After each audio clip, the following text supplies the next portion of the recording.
And just arrived this week, my friends, 2025 Lexus UH300H, and I have the F Sport. Let's get started.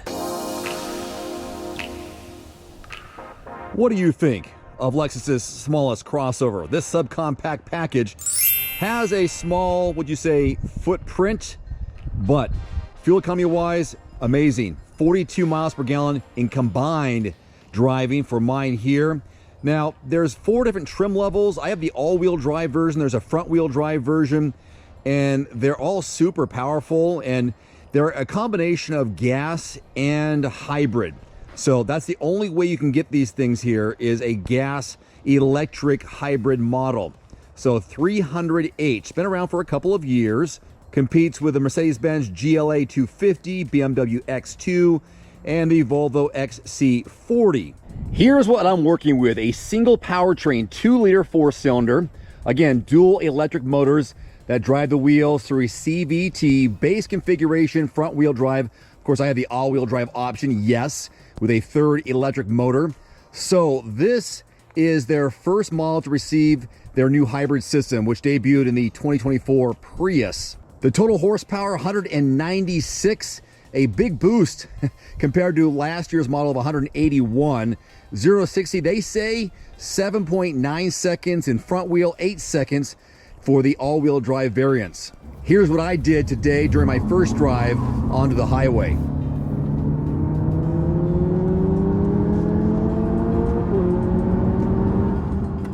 Let's take a quick look at the cargo area in this little subcompact, looking at 17.1 cubic feet of cargo space behind the second row, which does fold down. It's a 60-40 split.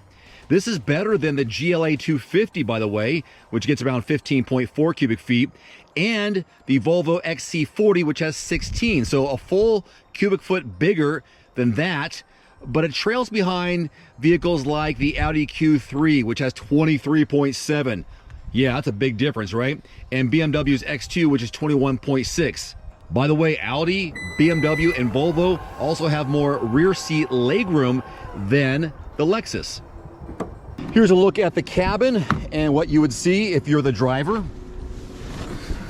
Now, this is new this year, this 12.3-inch safety technology suite here with the infotainment screen. There is a base 7-inch display, but obviously this one looks so much better here for 2025. Here's your instrument cluster along with your steering wheel mounted controls.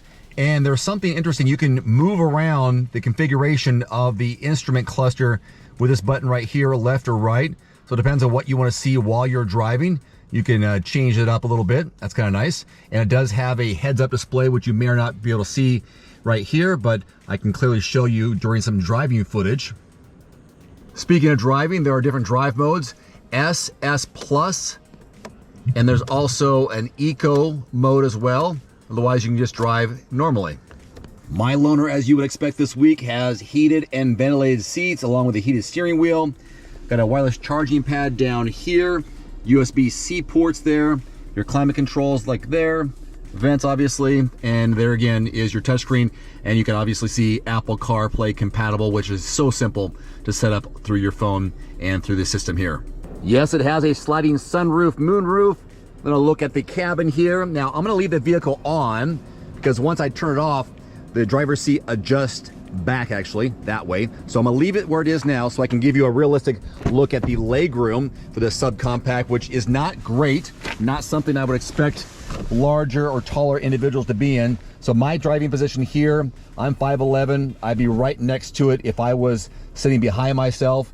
I do have some USB chargers back here, small vents, and there's another POV of the cabin from the back seat. But as a regular size or taller adult, not going to be the most spacious in the back seat.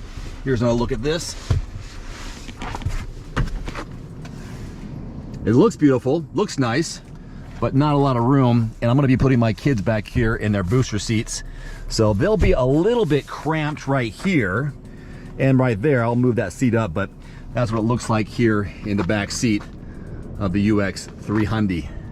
As I mentioned, there are 4 different trim levels: front wheel drive, all wheel drive.